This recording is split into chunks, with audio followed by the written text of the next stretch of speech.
Amazon is a pay-to-play platform, and those sales that we're getting in ads at Breakeven are meant to stimulate one or two more sales that happen when you didn't have to pay anything at all. Like if we're running a Breakeven, we're not profitable on these ads, and what's the point of advertising if we're not profitable? And Andrew, what do you say to those people?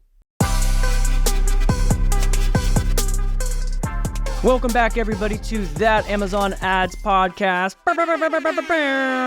Let's get some of those sounds going. Podcast editor, throw that in there. All right, hype day, Andrew. Hype day. A lot of energy to start off that episode. Holy cow, what's going on? We're going to be talking about Breakeven ACoS. Is that not hype for you? That's pretty hype. I'm just wondering if it's worth that much hype. Okay. Well, or is there something else? I went to bed at 4 a.m. and have been drinking lots of coffee this morning to try to overcome that fact. I was up till 4 a.m. We were putting the finishing touches on our new campaign placements tab, which is basically like, I haven't seen this exist anywhere else, but an entire tab dedicated just to seeing all of your campaign placements, performance, settings, being able to quickly aggregate that data and manipulate it and show up for groups of campaigns at a time, separate sponsor products, sponsor brands. Is just really sweet feature for viewing, reporting, analyzing, optimizing placements. So that's, we released that this morning. Yeah, it's pretty sweet. I love it. I haven't seen anything like it either. That placements report is always something I go back to and I'm pulling on a regular basis just to try to trend that out, see, how my campaigns are performing across those placements and stuff. So this is a really nice, easy way to do that without having to go pull that report and having to do all that. So you typically have to take your sponsor products report, your sponsor brands report, download those two placement reports differently or separately, bring them together, and then if you're going to pivot table that out, because let's say you want to see how top of search performs across the board for both sponsor products and sponsor brands combined, as well as product pages and rest of search. What's super weird is that the sponsored brands reports, they don't call it product page placements, they call it detail pages. So you have to also change the text in order to pivot table it out. And the only tool that I've ever seen do any type of real aggregated placement performance is PackView, but even that one's horrible. You can't export the data. You can't, it's just, if anyone's used it, it's barely usable. It's just like an out of the box widget that you have no real control over changing. It's just it is what it is. It gives you your kind of total metrics. Yeah. It gives you your totals and that's it. Yeah. You can't see AOV or whatever. You'd have to go generate a new report. Anyways, so that's in Ad Labs. You should check it out. But anyways, we're talking about Breakeven ACoS, how to determine your target ACoS today, and Breakeven ACoS is going to be a huge part of that. And so, Andrew, this is your real area of specialty. You did a whole dedicated lesson to this subject in the masterclass, and more information, more detailed information there. But we're given a brief overview today. Yeah. I don't know if I'd say it's my expertise necessarily, but I did make that episode in the masterclass, which spurred this whole conversation today. And I think this is something that a lot of people ask a lot about. I'll hear people in our Discord and just clients coming to you and asking what should our target ACoS even be? And clients sometimes will come to you and not know that. Sometimes they'll come to you and they'll give you a kind of out of the, just their idea of what a good target ACoS should be. True. And who knows how they actually kind of arrived at that conclusion. Right. So this conversation, this lesson is really just to, clear out all the noise when it comes to figuring out what your target ACoS should be, because it is pretty straightforward and simple. And there's some math to it that we're going to show you. So this should help clear up a lot of that, help you figure out what your target ACoS should be on a product by product basis. If clients are coming to you, giving you a target ACoS, you can take that and see if that's even a realistic target, if that's a smart target for that product, depending on its different margins and things like that. So we're going to dive into all that today. So very excited. Well, let's jump in. We have a PowerPoint presentation today. So I'm going to share my screen and let's talk about it.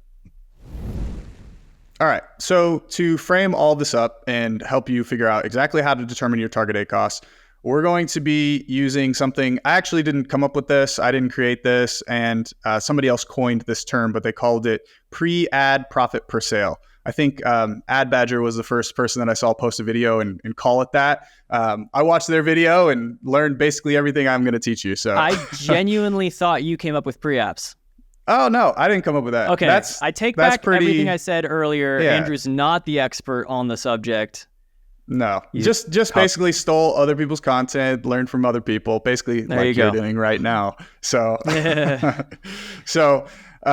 anyway, pre-apps is not my invention, but it is a pretty straightforward formula, and you could arrive to that acronym on your own if you did the math and kind of laid it out. But essentially what we're going to be figuring out is, before we factor in advertising, so pre-ad, we're going to be figuring out how much profit each unit sale is going to generate.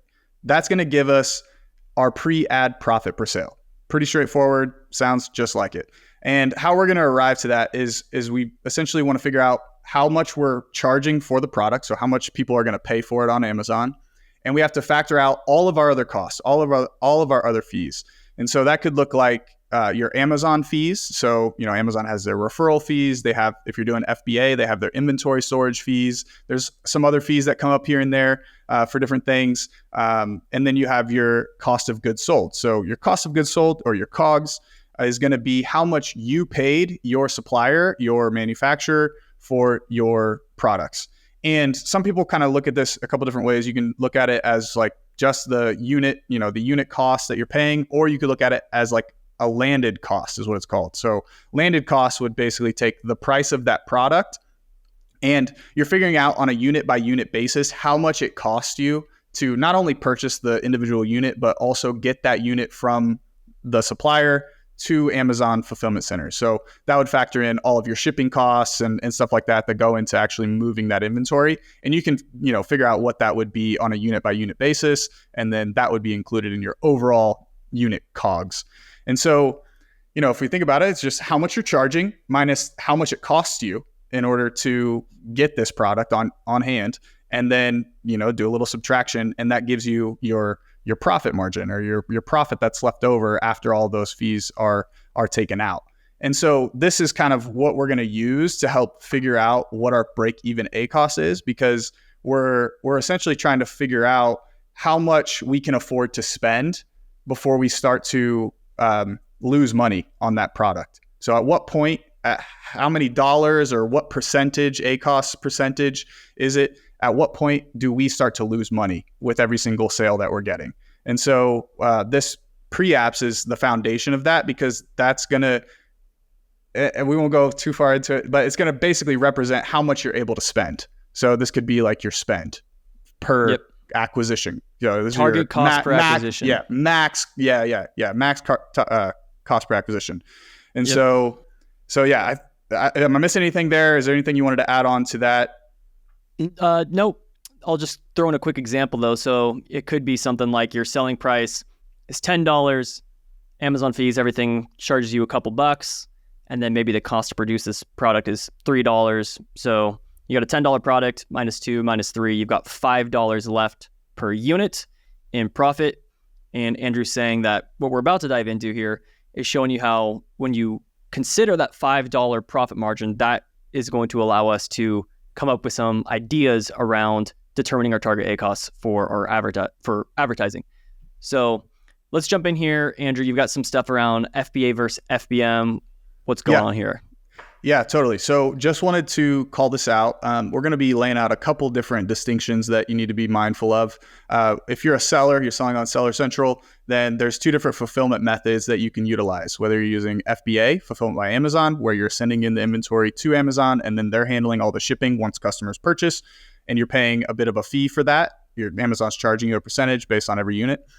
Or you're doing merchant fulfilled on Amazon. So basically somebody purchases on Amazon, you'll get that order come into your account, and then you're responsible for picking, packing, and shipping that product. So there's a couple different ways that you can do it. In general, most people are primarily selling FBA, where they're sending their inventory into FBA. A lot of my clients or people I've worked with in the past, they'll have duplicate listings. They'll have a FBA SKU and an FBM SKU.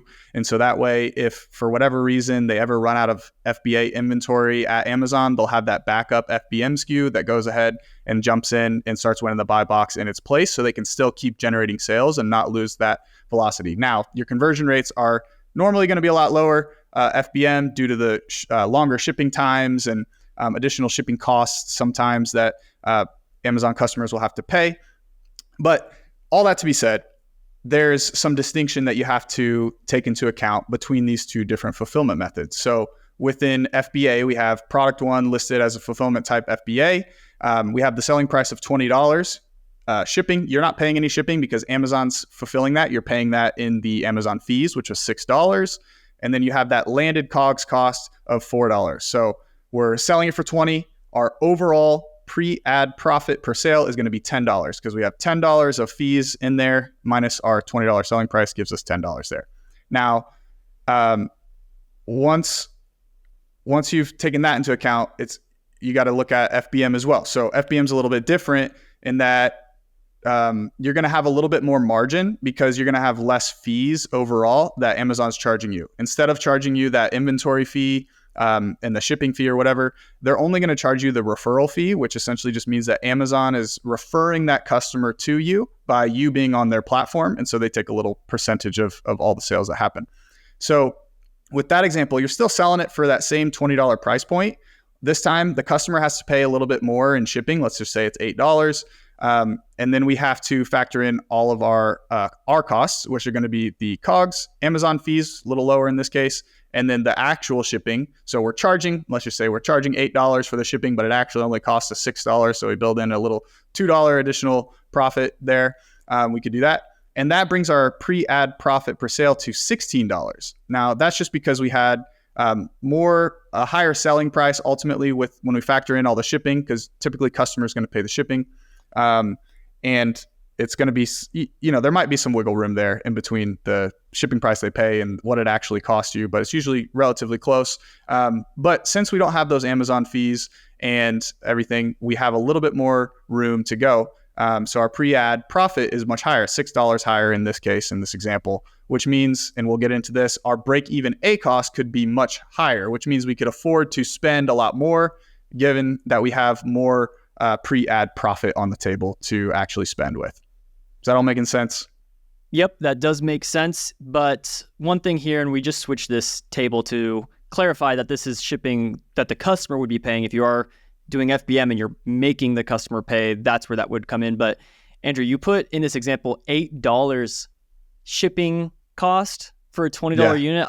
I would not pay that. The conversion rates on that would probably tank if someone was trying to charge me $8 to ship a $20 product. No, yeah, that is a little bit of an absurd example now that you call it out. So you would probably want to like actually raise. There's a meme. It's like the Winnie the Pooh meme, in which we'll have to throw this up, but I'll explain it anyways for the listening audience. But I'm going off memory too. But there's bored Winnie the Pooh, like unamused Winnie the Pooh, and it's like $20 product with $5 shipping. And then there's classy Winnie the Pooh who's like smirking in his tuxedo, and it's like $25 product with free shipping. Yeah, exactly. So, certainly a strategy there, but the point being, when you're doing FBM, whether you're baking in the shipping price to the selling price or making that separate, you can get some additional margin on that product. Yeah. Point being, if you were to take out that shipping there, let's just say it's equal or whatever. Let's just take it out. Say that it's net even, everything else equal. You still get some of that profit back from those Amazon fees there, and so you'd still have a little bit more, profit on the table to play with. So, yeah. Nice. Well, let's go on to our next slide here. You've got an example of the Starfrit Rotato Express Electric Potato Peeler. Yes. Notice the SKU name or the SKU number is in the product title. That's actually good SEO value. That's an Amazon SEO hack. If you didn't know, you put your SKU in. Put your SKU in there for all the people searching specifically for your SKU. SKU. Just kidding. Don't do that. Yeah, don't do that. But here's the product example that we have. And this is pretty much just to illustrate different investment levels and kind of bring all this together where we have our $20 product, we had our $6 Amazon fees, our $4 COGS, have our $10 pre-ad profit per sale. Now we've broken out to see, and maybe we put this a little too early. Maybe we should have put this little chart thing at the end potentially, but this is showing your $20 product at $10 pre-ad profit per sale. Those two columns are going to remain fixed because unless you change your price, of course, you could obviously mess with some pricing there and see if that changes anything. But let's just pretend they remain fixed. And this is just showing different investment levels, just very marginal changes, 20-cent increments, and showing you what the different ACoS would be if you were to spend that much and get a sale on that particular product. And you can see the reason why we've illustrated this is because we added, 3 different segments at the top and 3 at the bottom, and then the one orange one in the middle, that's going to represent your break-even ACoS, or your break-even. So you can see there, profit is 0. In this case, if we spent $10 and generated a $20 sale, that'd be a 50% ACoS. And so that would be, our break-even that we could potentially target, and we're going to talk about that a little bit. Yeah. Also, I just realized this is actually a great name for this product, Rotato. Like it's a potato rotator. It rotates it. It's an electronic potato peeler, Rotato. Man, you could do a lot with that. Yeah. You could do a lot of marketing stuff with that. Let's go make one. Whoever made this product, you should give us a free one for giving you more impressions. But anyways, back to the table. That's a really nice view, just showing you how much you could spend in order to obtain one sold unit via ads, how much profit you would be having after running these calculations. And from here, you can see that the 50% ACoS would be breaking even, where you're not making any money, but you're also not losing it. And in a minute, we're going to jump into actually determining what that target ACoS should be. Why not go for a 40% target ACoS and get more profit? So we'll be talking about that in just a second. But let's jump on to the next slide here, just really quickly talking about Vendor Central. Calculating the pre-ad profit per sale is slightly different. Andrew, what's different in this one? Yeah, so Vendor Central is going to be slightly different. Everything we've kind of been showing you has been based on Seller Central. The way that you make money as a vendor is going to be slightly different than you do as a seller, and how you're delivering that inventory, shipping that inventory, all that. We don't have to go into that right now, but if you're inside Vendor Central, you're going to see a couple different metrics inside your reporting console. I've laid them out here in the top right here. Just wanted to define them for you because there for a while I was confused about this too, and it should help clear up some of that. So you have ordered revenue and you have shipped COGS. So ordered revenue is the price Amazon sold the product for. So the retail price that you see on the listing when somebody purchases it, that's going to represent your ordered revenue in your account.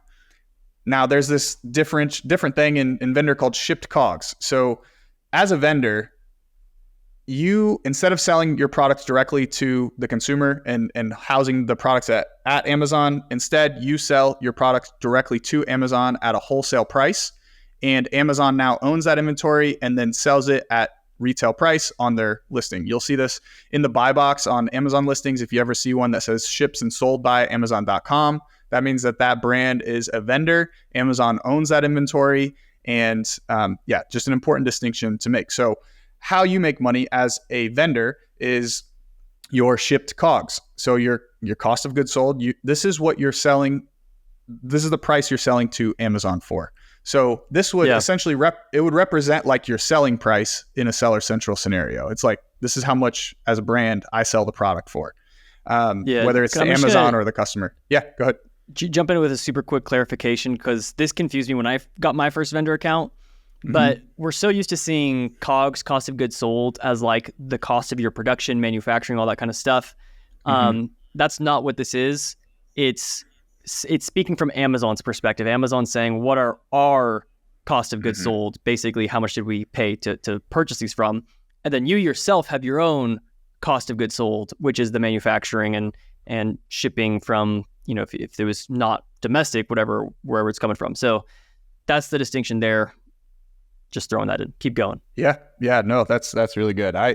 Super confusing sometimes. But so instead of looking at our ordered revenue or our retail like sale price as our kind of starting point for this formula, we're going to start with shipped COGS because that's what we're actually charging for the product. So we'd take our shipped COGS, how much we're selling it to Amazon for. We'd subtract any fees associated with that. There's some vendor fees that come along with, selling to Amazon, things like that you have to account for. And then your COGS. So like Stephen was saying, you have your own supplier as a vendor. How much are they charging you to get the inventory? So however much you're paying them, that's your COGS. Still same kind of scenario as Seller Central, just a little bit different. And that's how you would arrive at that pre-ad profit per sale. So the big distinction is just making sure that you're not using that ordered revenue number or that retail sale price for vendors as your starting point for figuring out what your pre-ad profit per sale is, because it's going to look like you have a lot more room than you actually do. Yep. Good stuff. And then for both of these, so after you calculate what that pre-ad profit per sale is, for each of these, whether you're a seller or a vendor, you're going to be calculating that break-even ACoS. And you already saw this on the potato peeler example, but the break-even ACoS is quite simply your pre-ad profit per sale divided by the selling price, which for sellers, this would be your actual retail value of the unit sales price. And for the vendors, that would actually be your shipped COGS. So how much you're charging Amazon per unit. But that's basically it. So you're just taking however much money you have left per sale, dividing that by your sales price, and that's going to be your break-even ACoS. So anything to add on this, Andrew, or should we just kind of dive into setting the target ACoSs? Well, I just wanted to kind of touch on this in a different angle. You always talk about like ACoS being a function of spend and sales. And we kind of talk about cost per click, revenue per click in kind of a same kind of scenario. This is basically the same thing in that our pre-ad profit per sale is going to represent our spend, and our selling price obviously represents our sales. So per by order, finding our per order. And so it's kind of a function of spend and sales as well. Finding your pre-ad profit per sale gives you kind of your target cost per acquisition or your max cost per acquisition. It's still a function of spend and sales in the same respect. That is a good caveat. I really think more people need to think that way, just like in terms of conceptually about Amazon. Mm-hmm. They always look at spend and sales, like, ACoS is spend divided by sales. But they don't necessarily look at it on like a click-by-click basis, which we've talked extensively about for managing bids, but also on an order-by-order basis, unit-by-unit basis. So what's the spend per unit? What's the sales per unit? Spend cost per acquisition, average order value, basically. And hitting that threshold in terms of determining the target ACoS. That's good. Yeah. Sweet. So let's jump in now and talk a little bit about determining targets. So generally speaking, I mean, your actual target ACoS can be many things. You can have many target ACoSs, ACoI. I don't know what the plural of ACoSs is. But we're just going to be giving you guys some general best practices, some guidelines. Of course, all of this needs to be adapted to fit your own product category, niche, product stage, level of competition, types of keywords, the amount of keywords. There's a lot of stuff that goes into this. But generally speaking, what has been considered a best practice in Amazon advertising for many, many years is to target with your ads your break-even ACoS. And for some people who are newer to advertising or newer to selling on Amazon in general, that can be a little bit intimidating. They're like, how come, we're not making any money?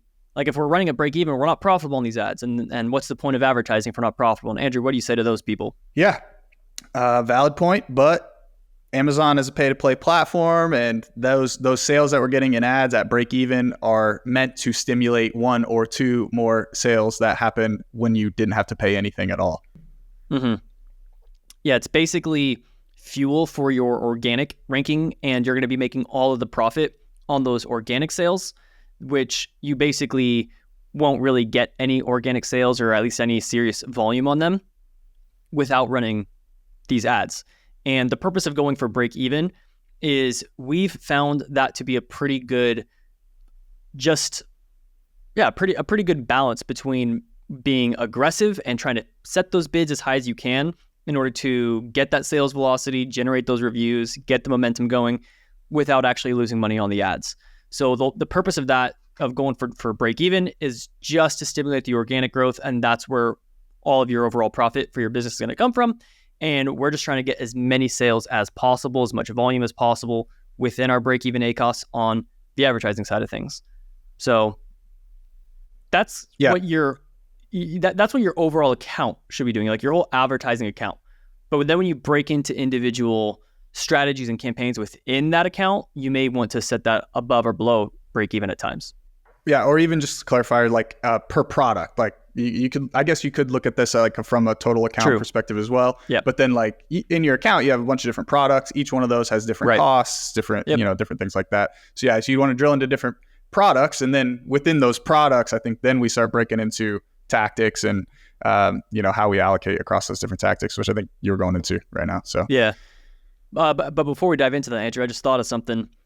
When determining target ACoS, the ACoS that you target, the ACoS that you see in the ad console, and the ACoS that you're technically targeting when you're making any bid optimizations for vendors is based on the retail sales. So we should probably mention something there around, we just talked about how to, when calculating your pre-ad profit, when we were talking about calculating your break even, we were actually, I think I was saying you should divide it by your shipped COGS.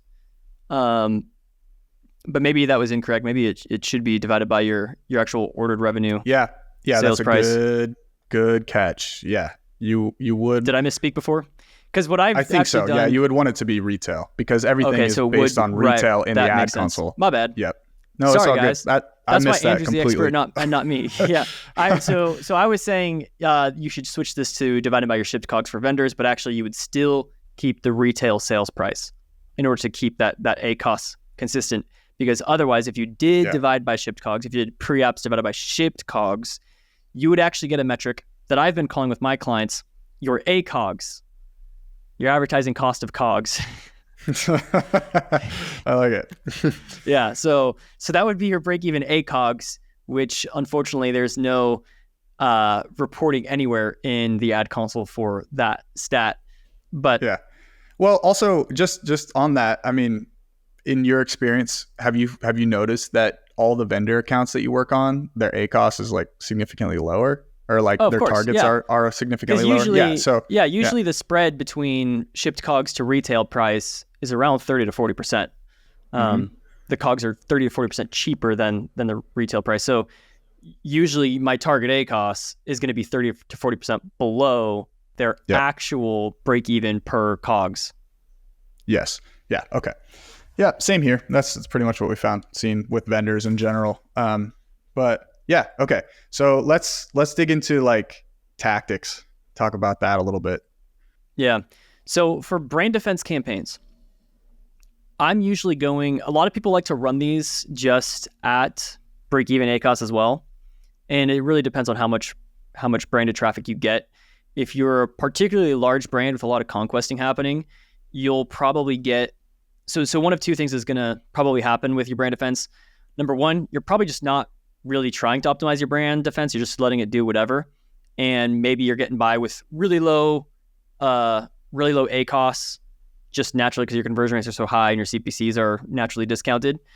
But if you do have a bunch of conquesting and you are targeting break even with your brand defense, we've seen this with an account that Andrew and I were working on that spends several $100,000s a month, and about 10% of that maybe goes towards brand defense. And when we were testing out some like automation tools and just entered our normal target ACoS across the board, it did get, our brand defense was usually like 50% lower than our regular ACoS. But those campaigns, their ACoS jumped up to be on par with all the non-brand campaigns. So if we were traditionally able to get by with say like 5 to 10% ACoS on brand defense, where the target was somewhere around 15 to 20% target ACoS, this remarkable bid automation tool was successfully able to double the ACoS on our brand defense and double the spend without any additional sales coming through. So phenomenal performance. Very difficult to, I couldn't even do that if I tried. So point being, brand defense is very lowly, or has very little incremental impact to your business. From Andrew and I's perspective, Andrew, in my perspective, it's important to primarily defend the top of search placements for brand. We do not think defending product page placements is particularly crucial for brand defense for a number of reasons, which we won't really get into. We'll have to do a whole other episode on brand defense. But point being, we've tested it. We've done a lot of analytics. It is not that important to defend those product page placements on your brand. And that's where usually, if people are trying to target a higher ACoS for brand defense, most of the spend is just going to go to those placements, and it's just not going to be very effective. So it's most important to defend top of search. I like to just set the break even to quite a bit lower. Set the target ACoS to quite a bit lower than my break even. And that's primarily just to help me when I am doing my bid optimizations, to help me not overspend on those placements needlessly, right? If people are actively searching for your brand, you're very likely going to get the sale. So you don't need to just throw extra money at it. Just enjoy the extra margins and sit back a bit. Yeah, I got nothing really to add there. I mean, targeting 50% below your break even seems about right, assuming, you convert twice as good in brand defense, branded searches and stuff, which is typically the case. And then, your point about defending those placements, super crucial. But I see you have here ranking keywords, target 50% above. What's that all about? Yeah. Going 50% above? Yeah, so let's just say in the examples earlier, let's just say in general, your break-even ACoS is 30%. That's typically what you're getting. For brand defense, you'll try to target 15%. Just defends the most important placements to stop some competitors trying to mooch off your traffic, but we're not trying to spend a lot there. Don't need it.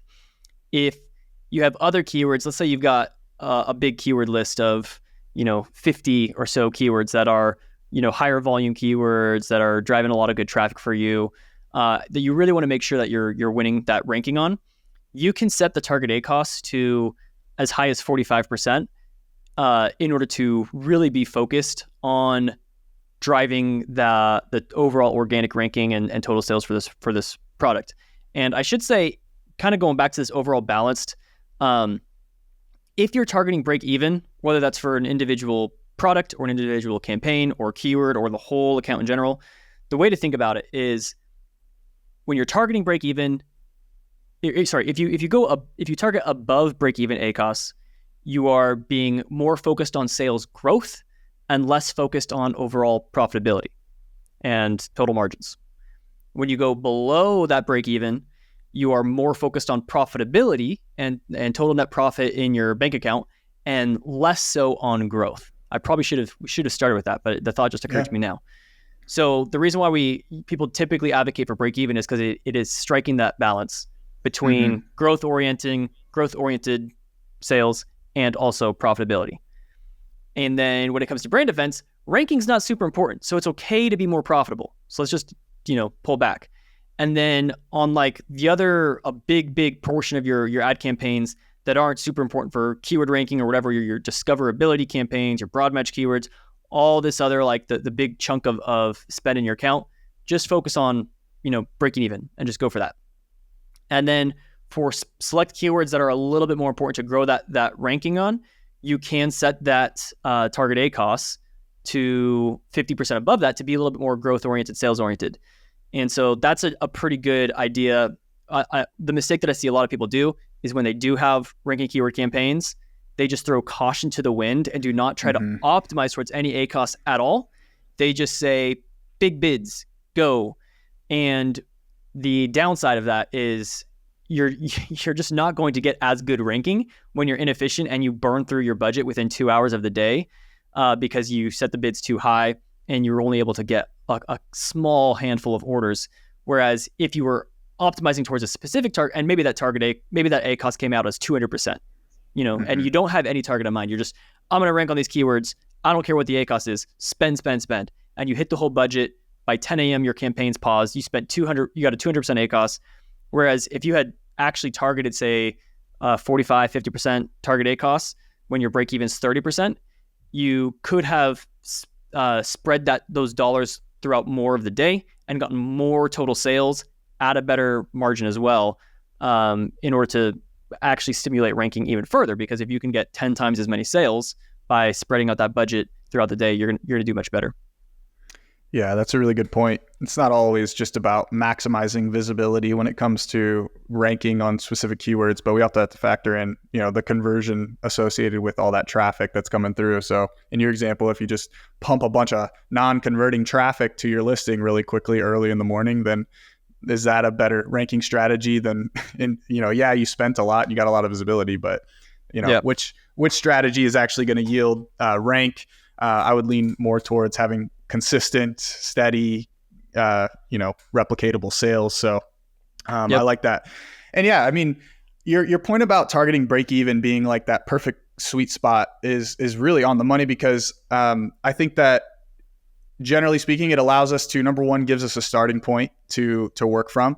Number two, at that point, at break even, generally speaking, we're able to be competitive in search. So we're not like getting outbid by competitors and unable to win placements at break even. There's less headache there. And then on your topic of ranking keywords, I personally target, I don't know if I target 50% above on every single ranking keyword. I think it depends. Like, it's definitely situational. And I think the general concept of having a higher target on your ranking keywords, due to the fact that you're trying to grow and you're hoping that ad spend will eventually translate to organic growth and organic rank, I think makes total sense.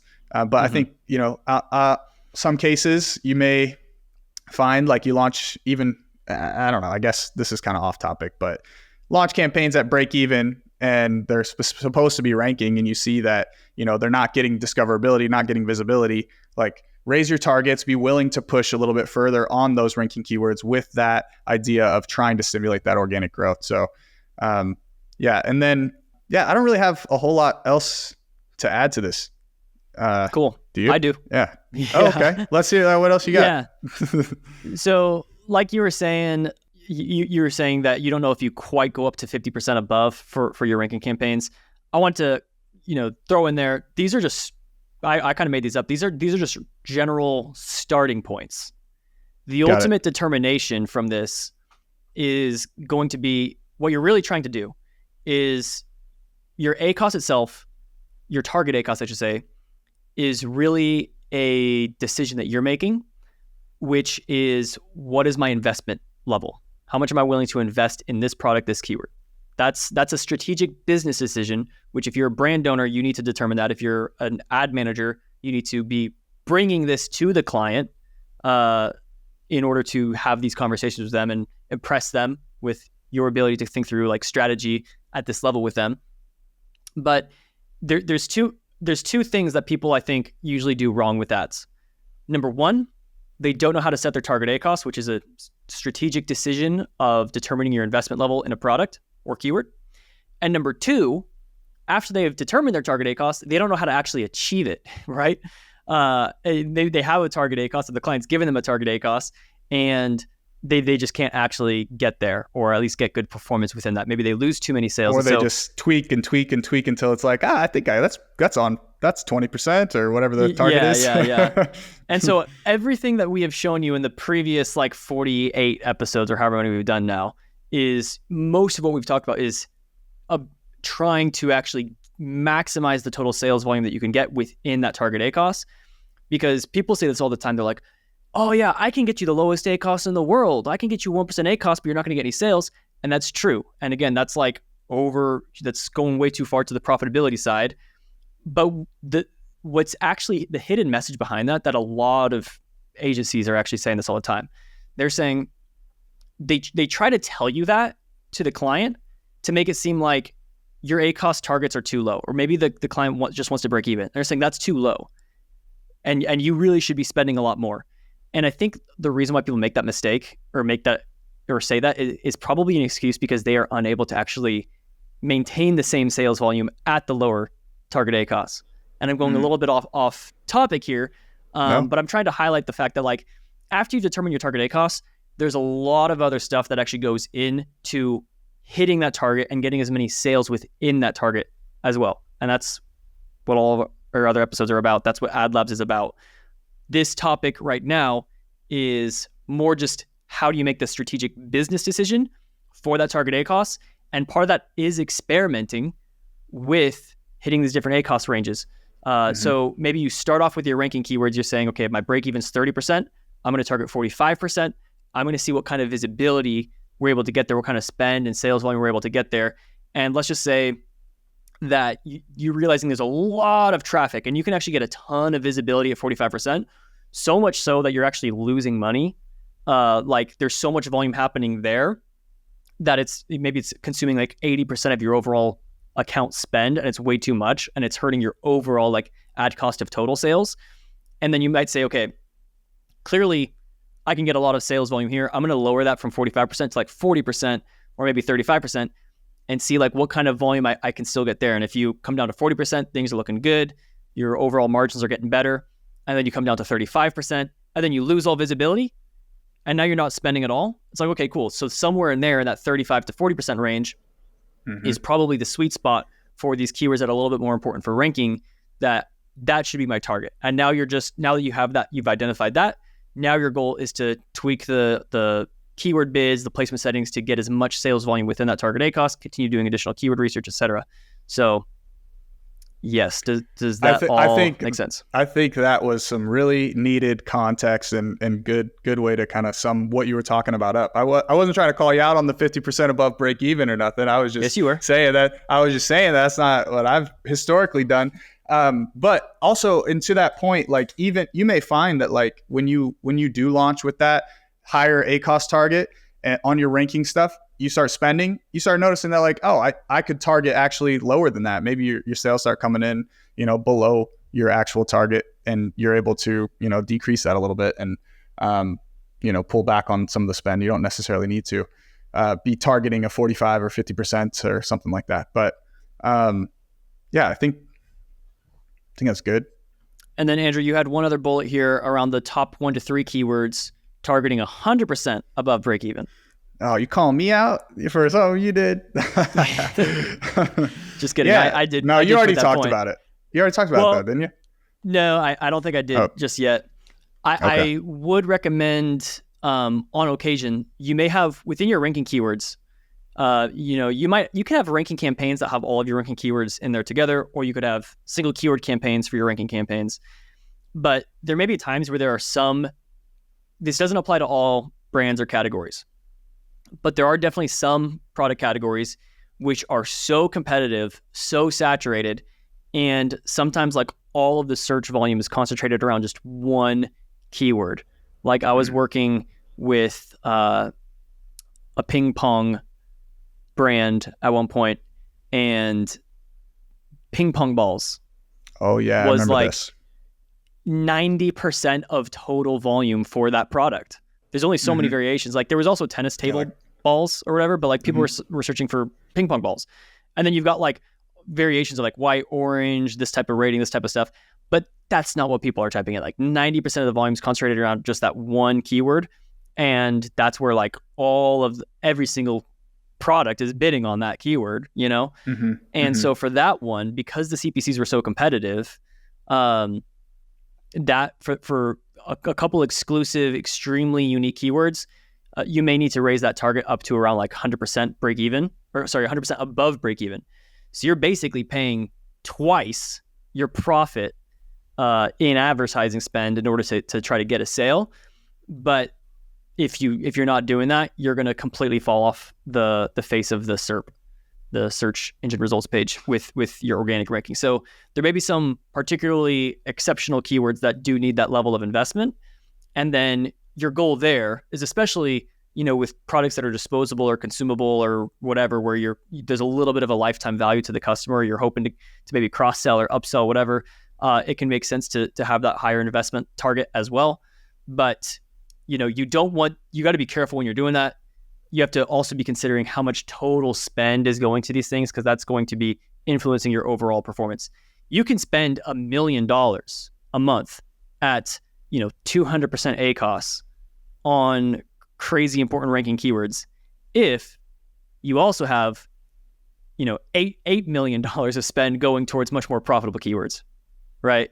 I'm picking extreme examples just to show you that like it doesn't matter how much you're spending on a certain keyword at a certain ACoS, as long as other areas have been balanced out. And so that's also part of why We have like some, if you're going to go high ACoS on some campaigns, then you need to use other campaigns to go slightly lower ACoS. And usually that'll be brand defense for us, but you might have some other like super long tail keywords that can satisfy that for you.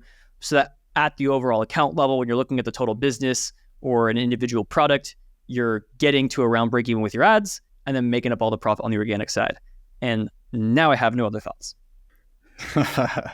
Yeah, I had a thought and it just left. I don't know where it went, but it was about something related to this.